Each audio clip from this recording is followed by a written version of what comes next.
Yes. Dr. Lloyd, I have a relatively small number of further questions. The first is this. Do you know how many donors tested positive for hepatitis C in the period April to September 1991? No, unfortunately I don't. I did ask the inquiry if data on positive results could be obtained. So unfortunately, no, I don't know. I'm sorry. Don't worry, if you don't know, you don't know. The next question is about donor exclusion on the basis of previous transfusions. You'll recall we looked yesterday at both the national guidance and then the Northern Region's own guide or booklet on donor selection, which looked at deferral of donors who'd had a blood transfusion. What was your understanding of the rationale for excluding donors or deferring donors on the basis that they had had a blood transfusion? Right. I think the issue was that we know that there's potential for infection, and if someone is infected, there is a period between infection and the relevant test becoming positive. So by delaying, by giving those months in between, certainly if there was something transmitted, then you have a chance to pick it up on testing. There's also a more general issue that people who have been transfused presumably have had some reasonably serious condition and therefore need time to recuperate appropriately. So there's a little bit of both, but I think it was the first was the sort of the issue there. And then when donors were either excluded or deferred, and this next question is not limited to previous blood transfusion, what were the circumstances in which a donor might be advised to go and see their GP and have further testing?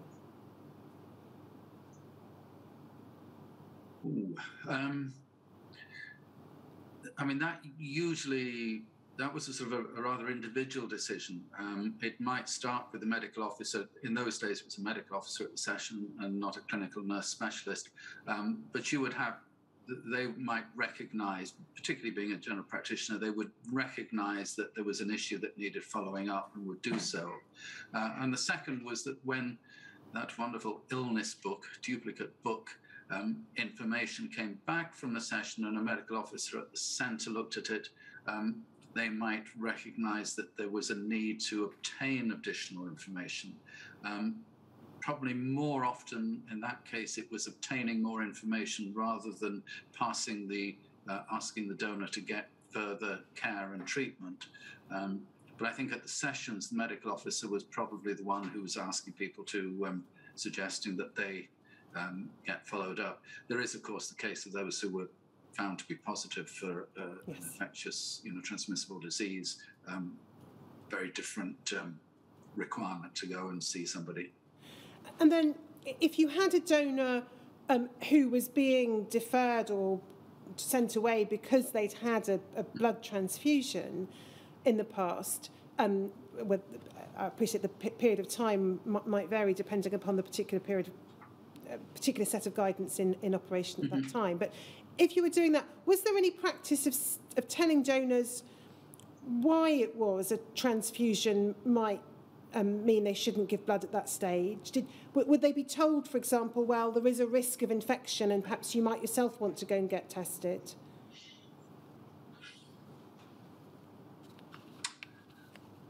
I don't recall that being certainly a written policy. I'm pretty sure it wasn't a written policy. Did the medical officer at the session do that? Certainly there was the option to sort of discuss the issue. I mean, it depends on it does depend on the individual doctor and the patient, the donor.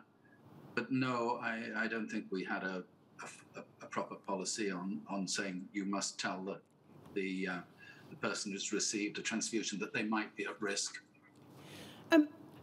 Cases of possible transfusion-associated hepatitis, is it right to understand that you did not report such cases to the CDSC?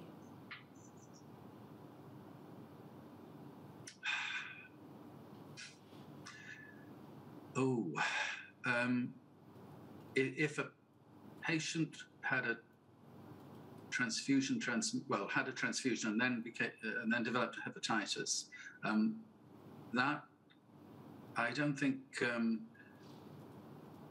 think we were informing the CDSC ourselves. Whether the hospitals did, because the individual was still a patient of that hospital, becomes different once you start to get into look back and find issues there.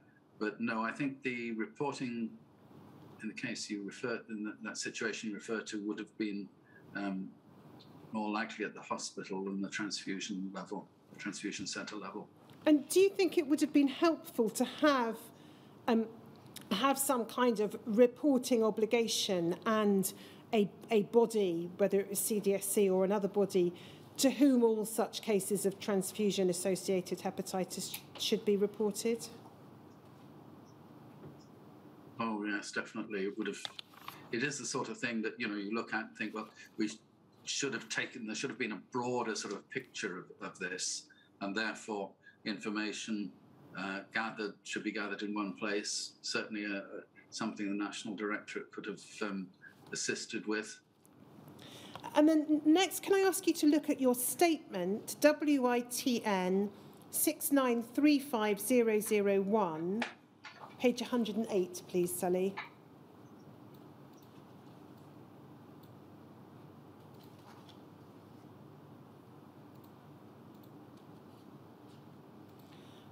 If we look at the bottom of the page, paragraph 171, and there's the reference there to maximum benefit at minimal cost. And then I'm not asking you about the first sentence in the context of the question. I've just been asked to ask you more generally to talk about the concept, to explain what it is when you talk about maximum benefit at minimum cost, and then the shift that you then talk about the move to where the risk of injury to patients becomes more important. Can you just flesh that out for us? Yes. Certainly, if you read some of the documents that have been supplied and a couple of journal articles, there were groups, certain people who were saying we shouldn't move to maximum, we shouldn't move to minimizing risk irrespective of cost. There's certainly this feeling that, more than feeling, that you go for maximum benefit at minimum cost, which means that you leave a number of people at risk of injury, as it's put here. And certainly, we've seen that sort of almost paternalistic approach to care is not what we see today. And I think that move was occurring then. As I think I mentioned elsewhere in my statement, it wasn't a sort of a sudden change by the organisation, by the NVTS, but you could feel that change coming. We were prepared to introduce a test which was not going to, if you like, save a large number of lives. It's going to save a lot of individual lives and distress. And so, we're moving from, we don't need to worry about that, it's too expensive, to we do need to care about our patients and our donors. So it's a move that was occurring, and I think in some quarters of the transfusion service, they were late in coming to that sort of conclusion. Next, I hope that helps you. Thank you. The next question relates to the delays in the introduction of hepatitis C screening. one of the concerns expressed in documentation at the time is about false positives. What was your view on the issue of false positives and how to deal with donors or the possible situation of donors being given false positive results? Right. Well, if you go back to HIV screening, we'd already faced this issue. There were already cases of donors who were marked as positive, and they weren't. They were not infectious. So we've had to face that before. And so you try and you go down two routes. One is you get the positive on initial screening, you do a repeat screening, you then do confirmatory tests, and you still end up with some where you're not quite sure. So in those cases, you are asking those people to be seen, and I think in one of the letters from the centre, we sort of express that we don't think that you're infectious, but you really need to see someone who can really take you through more detail and get it sorted out. It's not going to be pleasant for the individual, but that's, I think, in my personal opinion, that's a more acceptable issue to handle than not testing at all. So we're going to test, we're going to have some positives, some of them will be false positives, and we're going to do additional testing, we're going to pass them on for others, and we'll try and support the individual during that initial phase when they're suddenly faced with, oh my goodness, I might have something nasty. The next question goes back to a completely different topic. This is about the actual process of donor screening. In the northern region, could you just help us with understanding who was undertaking the screening? If we leave aside at the moment the Teesside office and talk about the rest of the sessions, whether they were general public sessions or industrial sessions in the northern region, was it a donor session clerk with the then referral to a medical officer in some instances? Yes, the donor actually it was the same for both the Teesside office and the new sessions out of Newcastle. Both sites we employed people who were specifically looking after donor issues. So they were clerks, yes, but they were trained to carry out certain tasks, and they rotated between working within the centre where they might be fielding some questions from donors by phone, out to the sessions where they would be asking donors the questions and recording information and making decisions. And we did introduce training and for the donor clerks to help them. And as you said, then if they couldn't resolve something, they would pass it on. And one thing that we did try to do was to provide them with better and more usable information. If you look at some of those donor screening, donor care and selection documents, one of which you presented to me from 1977, I think, maybe it was a later one. Anyway, those documents are not that easy to use. You've got different lists in different places, not very well laid out. And so we did try to improve what we were giving to the donor services clerks to make those decisions. When in June of 1991, there was a backlash in relation to your decision to introduce hepatitis C screening ahead of the common start date. What was the response, if any, of your regional health authority? Were they supportive of your position? Yes. I had absolutely no problem. I had no adverse comment from the regional health authority, any of its senior officers. medical, but actually he was probably the regional general manager at the time.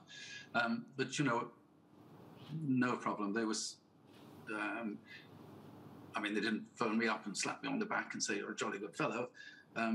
But they did. I had no complaints, no one saying you shouldn't have done this, no one saying, oh, you've put us in a difficult position. So I certainly have no complaints about how they acted. And then the last question is this. Did you get any sense during the decision-making in relation to hepatitis C testing, whether from Dr. Gunson and... Sorry, could you... Yes, I'm sorry, I'm going to have to ask you to start that question again. No problem. During the introduction, the decision-making about the introduction of hepatitis C testing, or indeed after you'd introduced it, did you get any sense that litigation, in particular the fact that there had been the HIV haemophilia litigation against the Department of Health and others, did you get any sense that that was playing a role in the desire to present a unified front? I mean, that was my impression. I don't think I have any documentary evidence to support it, but my impression was that, you know, as long as we all start together, no one can criticize us. And I think that was probably the same with HIV, but certainly with hepatitis C. You know, as long as we all do it together, that's a great defense. Because how can you go after one particular individual or one section of the organization when they all did it together? And I've said before, I mean, that completely forgets the issue of the patients. So those are the questions I'm proposing to ask from those suggested by call participants. I'm just going to check whether Dr. Lloyd's representatives have anything. No. Do you have any questions? No, I don't. I've asked the questions I've had as we've gone along. Dr. Lloyd, is there anything further you would wish to add?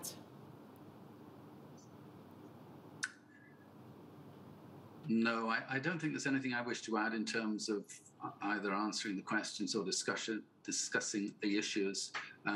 If I may, I'd just like to thank the staff. The staff I worked with in the centre.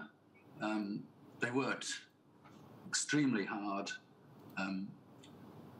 were very dedicated, and made a great change to that centre. I know that doesn't help people who are listening who have suffered, but the centre did get a lot better from where it started to where it finished. That couldn't have been done without the support of a lot of people. Thank you. Sir. Well, can I thank you for my part, Dr. Lloyd? We have trespassed on your time a little bit today, and it has not been the most convenient of times for you to give evidence, but you've been very willing to do so, and indeed, had it not been for COVID, you might have even been here to give it in person. And I would just like to acknowledge that. I also would like to thank you for plainly taking a very considerable effort to look at the documents which you've been sent by the inquiry, so that you could refresh your memory. You are remarkable in your mastery of a lot of the detail of those documents, and it's been very helpful in dealing with your evidence as we have. Evidence which has throughout been clear, to the point, and you've explained what you did very clearly to us in ways which will have given quite a number of people quite a lot of pause for thought. So thank you very much indeed for that. It's been most valuable. So you said the inquiry won't now sit... Well, thank you, Sir Brown. It's very kind of you. Not at all. You fully merit it, which is why I said it. So, sir, the inquiry won't now sit tomorrow because we've been able to conclude Dr. Lloyd's evidence this afternoon. We resume on Friday with the evidence of Dr. Dempsey, who was, as you know, based in Northern Ireland, providing haematology services, in particular to people with haemophilia, children with haemophilia. So we'll be exploring issues relating to Northern Ireland haemophilia care on Friday. So 10 o'clock for Dr. Dempsey on Friday, not tomorrow. We're not sitting tomorrow. And I look forward to seeing you at 10 o'clock then. Thank you, sir.